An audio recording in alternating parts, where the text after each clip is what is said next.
पता नहीं ऐसी कौन सी कमी रह गई थी मेरी परवरिश में जो मेरी कोख से जन्मी औलाद ने हमें बेघर कर दिया। माँ जी चुप हो जाइए, पता है ना दिन में एक बार सरस्वती माँ जुबान पर विराजमान होती है। एक काम करते हैं, हम सब कुछ दिनों के लिए अनीता के घर चलते हैं। अब वहीं जाकर इस परेशानी का हल निकलेगा। कमलेश अपने पूरे परिवार को लेकर अपनी इकलौती बहन अनीता के घर पहुंचता है और उसे सारी बात बताता है।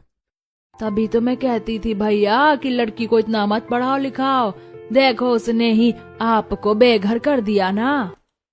अनीता की ऐसी बातें सुनकर सभी परिवार वालों को काफी दुख होता है और अब कमलेश का पूरा परिवार अनीता के घर पर ही रहने लगता है, जो कहीं न कहीं अनीता को बिल्कुल भी पसंद नहीं था।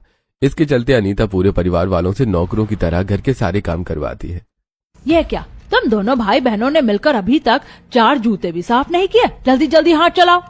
बुआ दादी बहुत जोरों की भूख लगी, कुछ खाने को दे दो, खाली पेट काम नहीं हो रहा हमसे। माँ बड़े खाने वाले, क्या घर में पड़े पड़े मुफ्त की रोटियां तोड़ रहे हो? वो कम है क्या? पहले जूता साफ करो वरना पानी भी नहीं दूंगी। एक तरफ जहां अनीता को मासूम बच्चों पर भी तरस नहीं आता, तो वहीं दूसरी तरफ बूढ़ी सरस्वती अपनी बहू के साथ बैठकर सिसकियों में झूठे बर्तन धो रही होती है।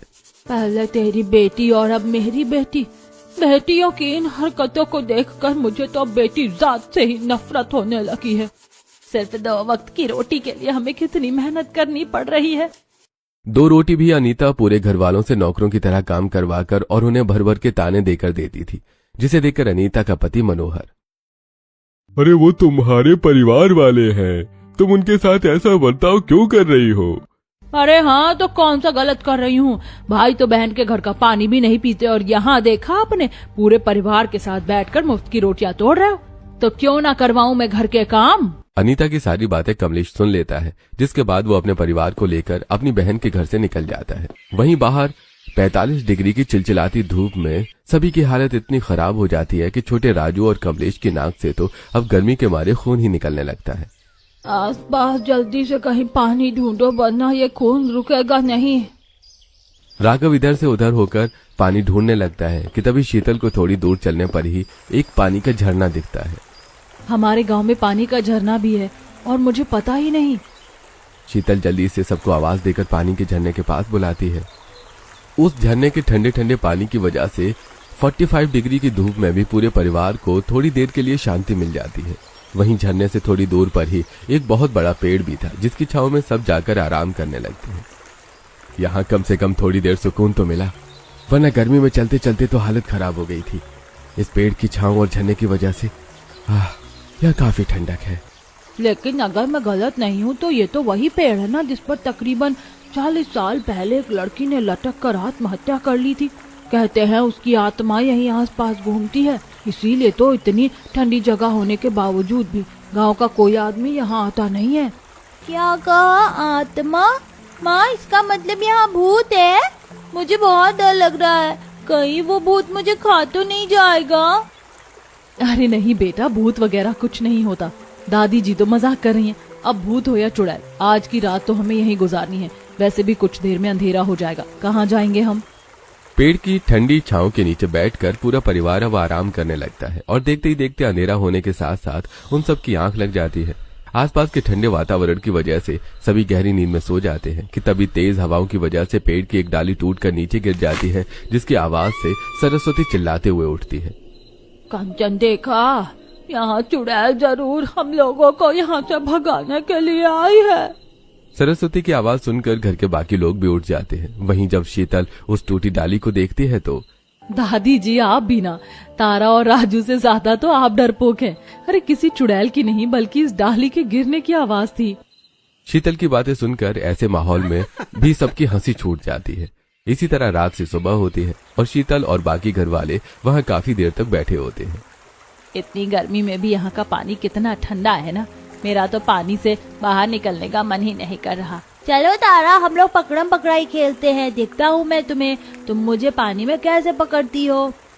काफी देर तक ठंडे पानी में रहने के बाद अब वो सभी उस बड़े से पेड़ की छांव के नीचे आकर बैठ जाते हैं। वहीं राघव अपने पास रखे कुछ पैसों से सबके लिए नाश्ता लेकर आता है। अब सिर्फ इतने पैसे बचे हैं कि 1-2 दिन का खाना हम लोग खा सकें। हमें कुछ न कुछ तो काम करना ही पड़ेगा। अरे वो पास वाले गांव में एक फैक्ट्री है ना, जिसके बारे में तू बताता रहता था, वहाँ चलते हैं, कुछ तो पैसे आएंगे घर में। नाश्ता करके राघव अपने पिता के साथ पास वाले गांव की फैक्ट्री में काम ढूंढने के लिए चला जाता है। वहीं अब ये पूरा परिवार उसी पेड़ की छांव के नीचे बैठा होता है। सुबह तक तो मौसम फिर भी ठीक था, लेकिन दोपहर के होने के साथ साथ अब उस पेड़ के नीचे भी उन लोगों को हल्की हल्की गर्मी लगनी शुरू हो जाती है। बहुत गर्मी लग रही है, मैं वापस उसी झरने में जा रही हूँ। देखो ना, कुछ छोटे छोटे दाने भी निकल आए हैं। इस तरह बार बार पानी में जाकर धूप में आओगी तो बीमार पड़ जाओगी। अपने बच्चों को परेशान होते देखकर शीतल को काफी बुरा लगता है। इसी तरह कुछ देर बीत जाती है। शीतल आसपास की जगह को घूमते हुए देखने लगती है कि तभी उसे काफी सारे केले के पेड़ दिखाई देते हैं और उन पेड़ों पर जब शीतल केले के बड़े बड़े पत्ते देखती है, मिल गई तरकीब, इन लोगों को ज्यादा गर्मी नहीं लगेगी। शीतल काफी सारे केले के पत्ते तोड़ लेती है और उन्हें झरने के पानी में अच्छे से गीला कर उन सभी को ओढ़ने के लिए देती है, जिसकी ठंडक से सबकी गर्मी काफी हद तक कम हो जाती है। मानना पड़ेगा बहू, तेरा दिमाग तो काफी तेज है। हाँ बहू, सच में अब पहले से काफी कम गर्मी लग रही है। शीतल भी अब गीले पत्तों को ओढ़कर बैठ जाती है। एक तरफ इस गर्मी में पूरा परिवार उस पेड़ की छांव में बैठकर गर्मी से लड़ रहा था, तो तभी दूसरी तरफ माया। रवि, सिर्फ तुम्हारे कहने पर मैंने अपने घर वालों को जाने दिया। पता नहीं वो लोग कैसे होंगे, इतनी गर्मी में कहाँ भटक रहे होंगे। मैं उन्हें वापस लेने के लिए जा रही हूँ। अरे रुक जाओ माया, ऐसी गलती मत करो। अगर तुम उन्हें वापस लेने के लिए गई ना, तो उन्हें लगेगा कि तुम उनके सामने झुक चुकी हो। बाहर की इस चिलचिलाती गर्मी में वो सारा दिन नहीं रह पाएंगे। तुम देखना, वो खुद ही वापस आएंगे। रवि माया को बड़ी मुश्किल से रोकता है, तो वहीं अब रवि और उसका मामा सुरेश अकेले में। मामा, इस माया का कुछ तो करना पड़ेगा, वरना हमारा सारा प्लान कैंसिल हो जाएगा। बस इसे जैसे तैसे अंगूठा लगवा कर सारी प्रॉपर्टी अपने नाम करवानी है। अरे फिक्र मत कर भांजे, मैं करता हूँ कुछ। माया ने जिस प्यार के लिए अपने पूरे परिवार को घर से निकाल दिया था, वही प्यार अब उसे बेघर करने पर तुला हुआ था। इसी तरह अब शाम हो जाती है और राघव और कमलेश फैक्ट्री में काम ढूंढकर बचे पैसों से सबके लिए खाना लेकर आते हैं। काम तो मिल गया, लेकिन उस फैक्ट्री में एडवांस नहीं मिलता। अगर कुछ पैसे मिल जाते तो हम सब लोग एक किराए का घर लेकर रह लेते। लेकिन दादाजी, मुझे तो यहाँ बहुत अच्छा लग रहा है। यहाँ बहुत ठंडक रहती है, पेड़ बहुत अच्छा है। ठंड तो काफी है, लेकिन हम यहाँ बिना घर के कैसे रह सकते हैं? घर भी तो होना चाहिए। राघव की इस बात पर शीतल काफी देर तक सोचती है और एकदम से उसके दिमाग में एक धांसू आइडिया आता है। मेरे पास एक कमाल का आइडिया है। हम लोग इसी पेड़ के नीचे रहेंगे, लेकिन एक ठंडक भरे घर में। घर? लेकिन कौन सा घर? घर बनाने के लिए हमें सीमेंट और रेत चाहिए होती है, और उसके लिए पैसे जो हमारे पास नहीं है। और अगर तुम ये सोच रही हो कि हम लकड़ी का घर बनाएंगे, तो वो तो हमारे बस की बात नहीं है। अरे, हमें इतनी मेहनत करने की कोई जरूरत नहीं होगी। कम मेहनत में भी हम एक ठंडक भरा घर बना सकते हैं। बहू की बात सुनकर तो मुझे उस पर विश्वास सा हो रहा है। बहू कुछ भी कर, लेकिन यहाँ एक ठंडक भरा घर बना दे। सब सुबह होने का इंतजार करते हैं और जैसी सुबह होती है, शीतल राघव को लेकर जंगल के थोड़े घने अंधेरे हिस्से में जाती है, जहाँ शीतल और राघव मिलकर बड़ी बड़ी मोटी लकड़ियों को इकट्ठा करते हैं। ये लकड़ियाँ बिल्कुल ठीक है और काफी मजबूत भी हैं। तुम इन लकड़ियों से घर बनाओगी? कहा तो था मैंने कि लकड़ियों से घर बनाना हमें नहीं आता। अरे, आप क्यों इतनी टेंशन ले रहे हैं? बस देखते जाइए मैं क्या करती हूँ।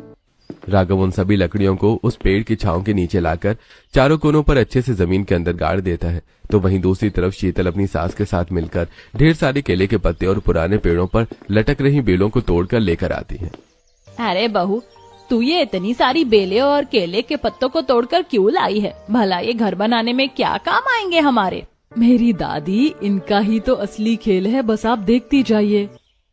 शीतल अपनी सास के साथ मिलकर अब उन बड़े बड़े केले के पत्तों को उन बेलों की मदद से जोड़ने लगती है, जिससे वो सबसे पहले उन चारों लकड़ियों के ऊपरी हिस्से को ढकती है, तो वहीं नीचे के चारों खुले हिस्से को भी केले के पत्तों और बेलों से अच्छे से ढक देती है, जिसे देखकर राघव तो अब समझा कि तुम क्या बना रही हो। राघव भी अब शीतल और कौशल्या के साथ मिलकर घर बनाने लगता है। तो वहीं दूसरी तरफ तारा और राजू भी अपना अलग ही घर बना रहे होते हैं। दादाजी देखो, हमने भी पत्तों से छोटा सा घर बनाया है। मैं इस पर अपनी गुड़िया रानी को रखूंगी। उस छोटे से पत्तों के घर को देखकर सभी लोग हंसने लगते हैं। तो वहीं कुछ घंटों की मेहनत के बाद आखिरकार शीतल का केले के पत्तों से तैयार किया हुआ एक ठंडक भरा घर तैयार हो जाता है। उस बड़े से पेड़ की छांव के नीचे बने केले के पत्तों के घर के अंदर काफी ज्यादा ठंडक थी, जिससे सब आकर अब आराम से बैठ जाते हैं। मुझे तो यकीन ही था कि मेरी बहू कुछ कमाल करेगी, इसीलिए मैं शुरू से इसके साथ थी। पहले तो मुझे भी बहू की बातें समझ नहीं आ रही थी। काफी देर से मैं सोच रहा था कि बहू पत्तों के साथ क्या कर रही है। अब समझ आया, बहू ये घर सच में अंदर से काफी ठंडा है। मेरी बीवी है, कमाल तो करेगी ही। देख रही हूँ माँ जी अपने बेटे को, जब तक पूरा घर नहीं बन गया तो कैसे बीच बीच में सवाल कर रहे थे। वैसे अब मैं सोच रही थी कि जब सिर पर छत आ ही गई है तो क्यों ना मैं भी कुछ काम कर लूँ। फैक्ट्री में आप दोनों की इतनी ज्यादा तनख्वाह नहीं है, अगर मैं भी कुछ काम करूंगी तो थोड़े ज्यादा पैसे आ जाएंगे। घर के हालातों को देखते हुए शीतल को कोई भी काम करने से नहीं रोकता। शीतल को हफ्ते भर के अंदर ही एक बड़े से घर में साफ सफाई का काम मिल जाता है। शीतल पूरी लगन के साथ अपना काम करती है, लेकिन उस घर के मालिक वीरेंद्र की शीतल पर काफी बुरी नजर होती है। अरे आज तो पूरा घर खाली है, क्यों ना इसी का फायदा उठा लूं। वो पोछा लगा रही शीतल के पास आता है और जैसे ही वीरेंद्र उसकी कमर पर हाथ रखता है तो शीतल उसे जोरदार थप्पड़ मारती है। अकेली औरत देखकर अपनी हवस बुझाने चला था, तेरी नजर पर तो मुझे पहले दिन से ही शक था। तेरी इतनी हिम्मत, तूने मुझ पर हाथ उठाया, निकल जा मेरे घर से। वीरेंद्र शीतल को धक्के मारकर काम से निकाल देता है और उसे उसकी मेहनत के पैसे भी नहीं देता। तो वहीं शीतल रोते हुए घर आकर जब सारी बात अपनी सास को बताती है। इसीलिए मैं तुझे काम करने को नहीं जाने दे रही थी, लेकिन मजबूरी ऐसी थी कि कुछ कह नहीं पाई। ये जो कुछ भी हो रहा है ना, सिर्फ माया की वजह से हो रहा है। उसकी वजह से हमें क्या क्या देखना पड़ रहा है। माया की हरकतों ने कौशल्या का इतना दिल दुखाया था कि वो हर वक्त बस अपनी बेटी को बद्दुआ ही देती रहती थी। इसी तरह हफ्ता भर गुजर जाता है। रात का समय होता है। पेड़ के नीचे बने शीतल के घर के अंदर ठंडक तो थी, लेकिन जमीन से निकल रही उमस की वजह से किसी को उस ठंडक में भी ठीक से नींद नहीं आती। माँ मुझे बहुत गर्मी लग रही है, देखो ना पूरी पीठ भीग गई है पसीने से, और तो और घमौरियां भी हो रही हैं। जब मुझे ही इतने पसीने आ रहे हैं, सारे कपड़े भीग गए पसीने से, तो बच्चों का क्या ही हाल हो रहा होगा। जमीन की तपन से बचने के लिए शीतल सबको उठाकर जमीन पर ठंडा पानी भी डाल देती है, लेकिन कुछ देर बाद फिर से काफी ज्यादा गर्माहट हो जाती है और लगातार जब ऐसा 2 से 3 रात होता है तो शीतल, यही सही रहेगा, कम से कम इससे जमीन पर ठंडक तो होगी। सबसे पहले वो झरने के पास से ढेर सारी चिकनी मिट्टी लाकर जमीन की अच्छे से लिपाई कर देती है। बहू इस मिट्टी की वजह से तो काफी ज्यादा ठंडक हो जाएगी, आराम से सो पाएंगे हम। माँ जी ये तो पहला ही स्टेप है, आगे आगे देखती जाइए। जमीन की अच्छे से लिपाई करने के बाद शीतल अपने पति से कुछ प्लास्टिक के बोरे मंगवाती है, जिन्हें वो जमीन पर बिछाकर उसके ऊपर पानी डालकर केले के पत्तों से अच्छे से ढक देती है। और जब रात में सब उन केले के पत्तों पर सोते हैं तो ऐसा लग रहा है कि जमीन पर नहीं बल्कि बर्फ की सिल्ली पर सो रही हूँ। काफी ठंडक है। ईस्ट और वेस्ट, मेरी मम्मी इज द बेस्ट, उनके पास तो हर प्रॉब्लम का सोल्यूशन होता है। तारा की बात सुनकर शीतल काफी ज्यादा खुश होती है। और अब ऐसे ही कुछ दिन और गुजर जाते हैं। शाम का वक्त होता है। शीतल गांव की मंडी में सब्जी लेने के लिए आई होती है। ये लीजिए बहन जी, 2 किलो आलू, 1 किलो टमाटर, ये प्याज और ये हरी मिर्ची और सब्जी 50 रुपए हुए आपके। शाम को आने का ये तो फायदा हो गया, सस्ते में कितनी सारी सब्जियां मिल गईं। अब से शाम को ही सब्जी लेने आया करूंगी। अब वो सब्जी लेकर अपने घर की तरफ लौट रही होती है कि तभी रास्ते में उसे उसकी नंद माया दिखती है। लेकिन माया शीतल को देखकर मुंह फेर लेती है, जिससे उसे काफी बुरा लगता है। तो वहीं शीतल अब सब्जी लेकर घर आ जाती है। इसी तरह अगला दिन होता है और कौशल्या कहने लगती है, बहू ये सारे टमाटर तो खराब हो गए, तू ठीक से नहीं लाई थी क्या? लगता है सस्ती सब्जी लाने के चक्कर में उसने मुझे खराब सब्जियां पकड़ा दी। यहाँ तो पैसे बचाने की बजाय और नुकसान हो गया। शीतल सड़े हुए टमाटरों को पेड़ के पिछले वाले हिस्से में ले जाकर फेंक देती है। और इस तरह अब 1 से 2 हफ्ते गुजर जाते हैं। शीतल मटके में झरने का पानी भर के अपने उस ठंडे घर पर पानी का छिड़काव करने लगती है, जिससे जब हवा चलती है तो घर के अंदर बिल्कुल एसी जैसी ठंडक हो जाती है। बहू तेरी इस तरकीब से तो दिन ब दिन हमारा घर ठंडा ही होता जा रहा है। इसके सामने तो एसी कूलर की ठंडी हवा भी फेल है।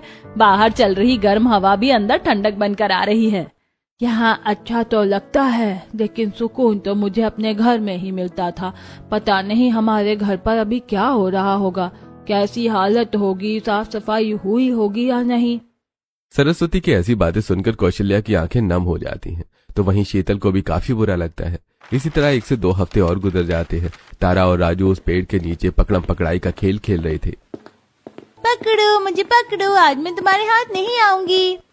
राजू और तारा खेल रहे होते हैं कि तभी राजू की नजर पेड़ के पास हो गए एक पौधे पर जाती है, जिसे देखकर, तारा ये किस चीज का पौधा है? कुछ दिन पहले तक तो यहाँ नहीं था, माँ को बुलाकर दिखाते हैं। राजू शीतल को आवाज देने लगता है और शीतल जब जाकर उस पौधे को देखती है ये तो टमाटर का पौधा है, लेकिन ये यहाँ कैसे आया? अरे हाँ, याद आया, उस दिन मैंने खराब टमाटर इसी तरफ तो फेंके थे। लगता है उन खराब टमाटरों से जमीन में खाद बन गई और उससे ये पौधा निकला। वैसे इससे मुझे एक नई तरकीब सूझी है। शीतल अब मंडी से सस्ती और खराब सब्जियां लाकर उसमें से साफ सुथरी सब्जियां चुनकर अलग रखती है, तो वहीं उन बेकार सब्जियों को खाद बनने के लिए पेड़ के पीछे डाल देती है, जिससे कुछ हफ्तों में उनसे पौधे निकलने शुरू हो जाते हैं। तुमने खामखा इतनी मेहनत करी है, इससे अच्छा तो हम मंडी से ही सब्जी ले आते। पौधों से सब्जी आने में तो काफी समय लग जाएगा। तो क्या हुआ जी, इससे हमारा ही फायदा है। मंडी में दिन के समय सब्जियां कितनी महंगी होती हैं और गर्मी की वजह से कितनी जल्दी सब सड़ जाती हैं। इसीलिए उन्होंने दाम पहले से ज्यादा कर दिए। अब सब्जियां अगर हम खुद उगा लेंगे तो हमारे कितने पैसे बचेंगे। खेती के साथ साथ परिवार की हालत भी पहले से काफी ठीक हो चुकी थी, तो वहीं शीतल भी आए दिन अपने उस ठंडे ससुराल को और ठंडा रखने के लिए कभी पानी का छिड़काव करती, तो कभी मार्केट से चूना लाकर जमीन को अच्छे से पोंछती है, लीपती है। इसी तरह वो अपने दोनों बच्चों को पत्ते के कपड़े पहनाकर तैयार करती है, जिसे देखकर सभी घर वाले हंसने लगते हैं। झिंगा लाला हो, झिंगा लाला हो। यह तो बिल्कुल मोगली लग रहा है, बस पेड़ पर चढ़ने की देरी है इसकी। अरे ये तो बिल्कुल मोगली लग रहा है बस पेड़ पर चढ़ने की देरी है इसकी। वैसे बाबा, आपने उस गांव में बनी फैक्ट्री के बारे में सुना है? हाल फिलहाल में ही बनकर तैयार हुई है। आसपास के गांव वाले भी उसमें नौकरी के लिए जा रहे हैं। सुनने में आया है कि वहाँ काफी अच्छी तनख्वाह मिल रही है। हम भी चलकर देखें, अगर वहाँ नौकरी लग गई तो इतनी दूर काम पर जाना नहीं पड़ेगा और पैसे भी थोड़े ज्यादा ही मिलेंगे। सुना तो मैंने भी है उस फैक्ट्री के बारे में, चलो चलते हैं। अगले दिन ही कमलेश और राघव गांव में बनी उस फैक्ट्री में जाकर काम का पता करते हैं और उन्हें काफी अच्छी तनख्वाह पर काम भी मिल जाता है और इसी तरह उनके दिन आराम से गुजरने लगते हैं। जल्दी से खाना लगा दो, आज तो सिर्फ आधा घंटा ही मिला है। फैक्ट्री में बहुत काम है, रात को आने में भी लेट हो जाएगा। एक तो तुम लोग सुबह जल्दी निकल जाते हो, खाना भी लेकर नहीं जाते और दोपहर में भी इतनी हड़बड़ी में खाते हो। वहाँ आसपास कुछ खाने का नहीं मिलता है क्या? माँ, अगर मिलता तो हम इतनी दूर गर्मी में चलकर क्यों आते। आसपास के गांव में जो मजदूर आते हैं ना, वो भी काफी परेशान रहते हैं। सुबह जल्दी आने के चक्कर में खाना ला नहीं पाते और आसपास कुछ मिलता नहीं है। अगर आसपास कुछ नहीं मिलता तो वहाँ कोई कुछ खाने पीने का काम शुरू क्यों नहीं कर लेता? काफी अच्छी कमाई हो जाएगी।